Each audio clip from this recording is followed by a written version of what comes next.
We're here for beginnings, endings, and the in-betweens. For the hard yards, small yards, and big backyards. For the new starts, false starts, and failed starts. For the early risers, end-of-day finishers, and late-in-life starters. For the career jugglers, high flyers, and low riders. For everyone who's ever had a goal, failed a goal, or chased a goal. It's why we're here. Here to help you explore, plan, and track your goal to help however and wherever you choose. Here to help you realize your goals so you can own a better tomorrow. Welcome back to Philippines Uncut. I'm your host, Buddy Conanan. Tonight's topic is animal behavior, and joining us still is animal behaviorist Mike Lowe from Australia. And that video you saw was a commercial, and starring in that commercial is Mike's lovely dog, English Mastiff Marley, who's here with us in the studio today. She's just woken up. So, Matt, tell us a bit about Marley. How old is she? And tell us a bit about the breed. What is the English Mastiff all about? Marley is only 4 years of age. She's got a little bit more growing to do. She's around about 65 kilo. Wow. Her mum was 72, her dad was 95, so I suspect Marley will get to probably around about 75-ish kilo. Wow. So maybe another 8 kilo or so to go, thereabouts anyway. English Mastiffs, they were bred as guard dogs, family dogs. So her nature as a dog is, you may have noticed with some of the crew here before, she looks up and to say, well, who are you? Are you a threat? Are you not a threat? When she establishes that you're not a threat, she goes back to normal, I'm asleep Marley. Yeah. But otherwise, she's hardwired to be a guard dog. Once she gets to know you, she's fine. Yeah. She's fine.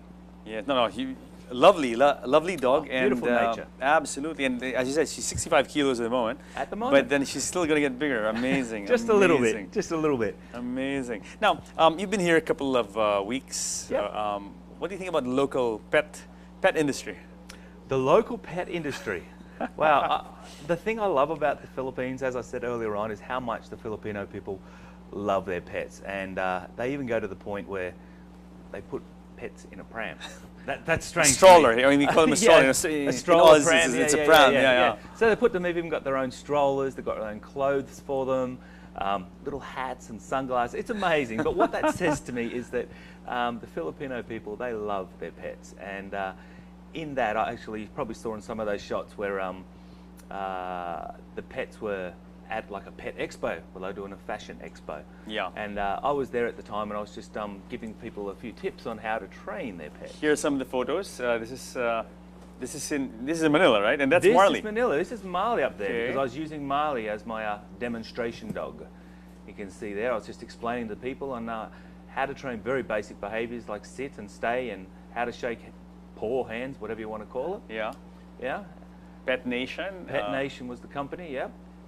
There's Marley again. You know what? That's actually in a pet clinic where they go and I guess clip the dog's nails and they shave the hair of the dog. And quite a common problem in the clinics is that people get bitten, because when the dogs go to these clinics, you must understand, their owners leave them there. They go in a small little area. They're scared. They don't know the people. They hear the buzzer.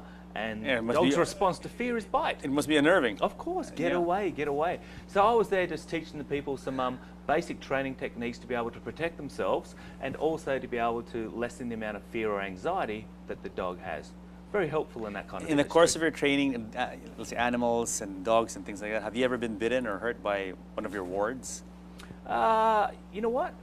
To this day, touch wood, I haven't been bitten by any. Actually, that's not true. I got bitten by a dolphin once. Yeah. But I haven't been bitten by anything else. You wouldn't think it'd be a dog, right? But anyway. Question: snakes. Can you train reptiles? Can you train a snake? Yes, you can train reptiles. You can train a snake. At the moment, what they're doing in the training industry is reptile, not a snake, but with alligators and crocodiles. They're training them to touch targets on their nose, and they feed them. So that way, I mean, picture a bunch of crocodiles, for example, in a pool. How do you get the crocodile to go from that pool to that pool? How do you do that? What they're doing now is they're training them to touch a float on their nose, so they can say, the crocodile's over there, I'm going to put the float over here, crocodile knows to go from A to B. You can do the same thing with snakes, which are a reptile as well. Amazing, no? Because a few years ago, or maybe, let's say maybe 10, 20 years ago, people wouldn't think it would be possible to retrain all these animals. But it's changing, no? I mean, your field, animal behavior, a lot of breakthroughs have been made. I understand that even when you started, there was no formal schooling in this field. No. There was nothing like that. And when I started, it was many years ago. Yes. Whereas now that industry's opened up, there's now a few courses which touch on this and go in a little bit more detail so they can prepare you for that. And you know, it's actually a wonder that it took this long for the this industry to get its act together in this sense, because that is so important, animal behavior. Well, I think it's pivotal, because here's the thing that people don't understand is that if you're a keeper of animals, whether it be domestic pets or whether it be exotic animals such as in zoos, is that if you've got a routine, and everybody has a routine, dogs, you'd feed your dog pretty much at the same time every day, or your cat, you go to work roughly about the same time. In a zoo situation, you come to work at the same time, you clean out the cages, you feed them at the same time. What you're doing is you're training the animals, but you don't even realize you're training them. You come home from work with your dog, and your dog starts carrying on, is all excited and jumping on you, and you give it attention. You think that you're saying hello. What you're doing is you're training your dog to keep performing that anxiety behavior. You don't realize you're training them. So that's where this industry really does come in handy, is just to give people the education that they need to be able to say, what you're doing here is, I know what you're thinking, but that's not what you're saying. Yeah? So it's very good like that. What are the common mistakes people making here in the Philippines that you've seen so far? Because I know some people who have big dogs, and you know, it just breaks my heart when I see them keep these big dogs in cages the whole day, basically. I mean, and I know that not a few people here in this country do that. They have big dogs, but they keep them in cages, and that's basically the existence of the dog. And maybe they take them out once a week or twice a week. It's cruelty. Oh, well, I sort of understand it, because I don't agree with it, but the thing is, these people, they don't know how to train their dog. Here's some of the problems. You asked the question, what are some of the common problems? The common problems are people picking up their dogs. When another dog, like when Marley walks down the street, and you've seen her, she's gentle. Look at her, she's here at my feet with lights and cameras and people around. She's fine. She just looks scary because she's so big. She looks scary, so she's got a perception. So what people will do is they'll pick up their dogs, and their dogs will be barking and carrying on. And in the process of picking up their dog and the dog barking, they're reinforcing the dog positively for carrying on at the other dog. And they're also reinforcing the bigger dog coming down. If any signs of aggression or any signs of anything, is that you step back and you're reinforcing the dog for acting a certain way as well. Putting dogs on a lead, such as being it really tight, when you hold a tight lead on a dog, it puts the dog into an anxious state as well. You've got to remember, dogs pick up on your body language. They pick up on your energy as well. If you're calm and placid and confident, the animal's going to pick up on that. Yeah, but if you're worrisome, anxious, what's going to happen? Then they respond. I mean, the dog will be the same way. Dogs don't think in the future. They don't think in the past. Dogs live in the moment. Yeah. Whereas people, they think of past and think of future. So if they're walking down the street, see a large dog, or they think there might be a large dog, they take precautions prior to the fact, which puts the animal in a poor state. So these are some of the mistakes that people are making, that they're applying human behavior, human way of thinking to animals. And I can't blame them for that, because they don't know any different. But that's what I'm here for. I'm here to fix that. Absolutely. Excellent. I understand that there are some techniques that you show us now quickly with Marley, and hopefully our viewers can pick up on this and maybe start with their own pets. Of course, Normally I would use what we call a primary reinforcer, which is food, okay, to train any new behavior. Now Marley's been trained this behavior before, but I'm just going to show you the basic technique, okay? So I'll get Marley up. Marley, come on, up here. Come here. Okay, Marley, come on. All right, Marley. So Marley thinks I've got food. Right. Marley, come here. Come here.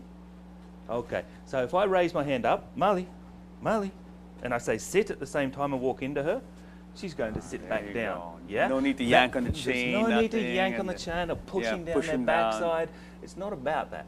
Yeah. As I showed you before, as I just showed you then, if you walk into them and your hand is up high, it's a natural thing Yeah, for them to I mean, sit. look at her. She's like, give me food, I'm starving. Still looking up. Look at that. Look at that. You're gonna get a treat after the show. After the show. All right, Marley, lay down. Come on, lay down now. Been a big day. There lay you go. down. There you go. we go. That's Back to sleep. That's a lovely girl. There you go. So easy, and I mean, you make it look so easy. Yeah, yeah. And as I said, she's been trained that before, but you know, with the right steps and the right communication, it is easy. It's simple, and you need to have consistency, not just with the owner, but with the rest of the family.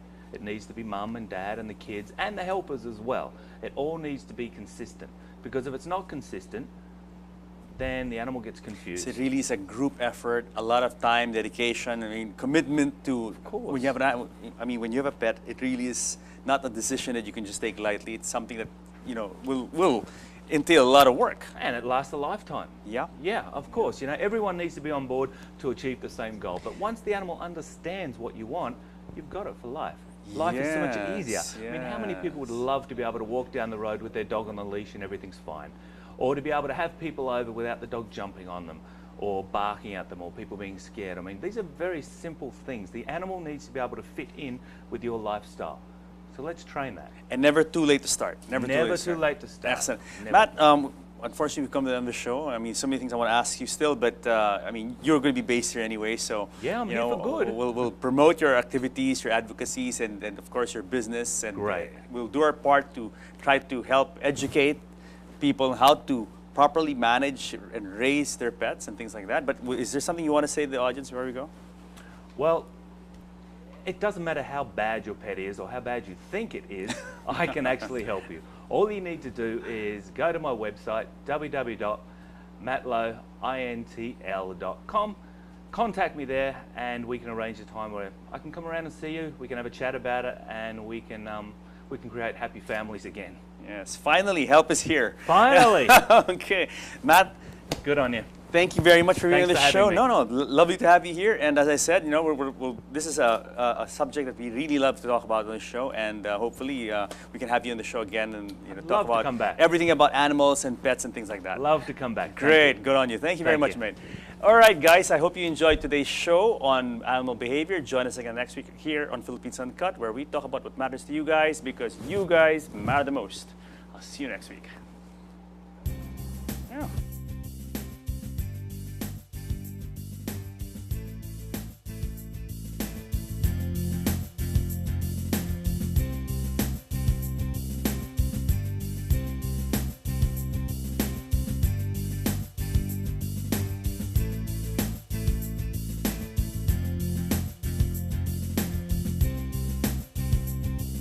Who's here This with is us Molly, in the studio yes. today. She's just woken up. So, Matt, tell us a bit about Marley. How old is she? And tell us a bit about the breed. What is the English Well- Mastiff all about? Marley is only 4 years of age. She's got a little bit more growing to do. She's around about 65 kilo. Wow. Her mum was 72, her dad was 95, so I suspect Marley And late in life starters. For the career jugglers, high flyers and low riders. For everyone who's ever had a goal, failed a goal, or chased a goal. It's why we're here. Here to help you explore, plan, and track your goal to help however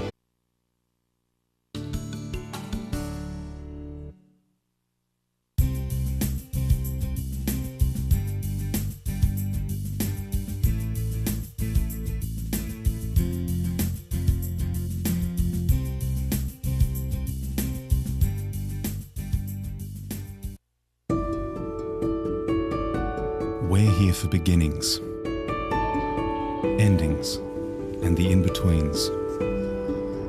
For the hard yards, small yards, and big backyards. For the new starts, false starts, and failed starts. For the early risers, end of day finishes, and wherever you choose. Here to help you realize your goals so you can own a better tomorrow. Welcome back to Philippines Uncut. I'm your host, Buddy Conanan. Tonight's topic is animal behavior, and joining us still is animal behaviorist Mike Lowe from Australia. And that video you saw was a commercial, and starring that commercial is Mike's lovely dog, English Mastiff Marley. Marley.